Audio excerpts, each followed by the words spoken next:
Tuesday edition of PFT Live. All right, we're here for the Scouting Combine. I've been coming to the Scouting Combine every year since 2013, with the exception of 2020 and 2021 during the pandemics. You've been coming for how long? 1995. Although I missed 3 for Winter Olympics. I missed the COVID year.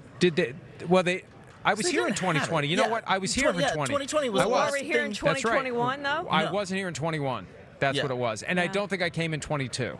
And Sims shamed me. I did it from home. And Sims shamed me, so I decided I better come back. So I'm on a 4-year streak of being at the Combine.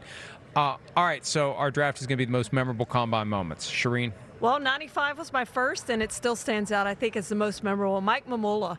He was projected as a 2nd or 3rd round draft pick, and he came here and was unbelievable. 38.5-inch vertical jump, 26 reps in the bench, 49 Wonderlic, a 4.58 in the 40.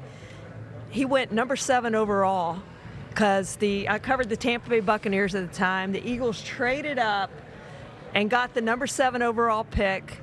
The Bucs wanted Derek Brooks. Didn't think they had a shot at Warren Sapp. After the drug stuff, even then, they didn't think they had a shot at Sapp. They end up with Sapp.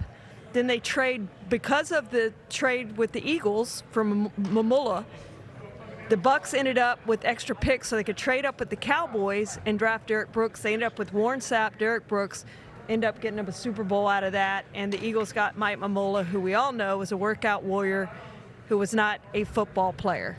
But he did play 5 years, and he started 16 games twice, and he had 64 total starts. I'm surprised by this.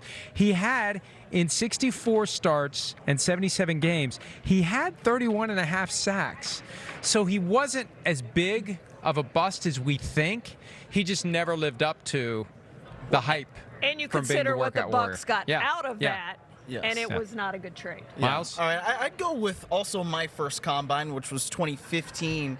And Byron Jones set the unofficial world record in broad jump. I remember sitting up in the stands, and watching what he was doing and thinking, like, that is something that is actually unbelievable, how far he was jumping. Because, even if you're up there and you can't exactly tell what the measurements are, you can just see how much farther he was going than everybody else. So that for me was particularly memorable. Well, maybe I have recency bias, but last year at this time, we were dining at Mark Davis's favorite restaurant, and as we were leaving, I checked my phone, and I said, "What is this?"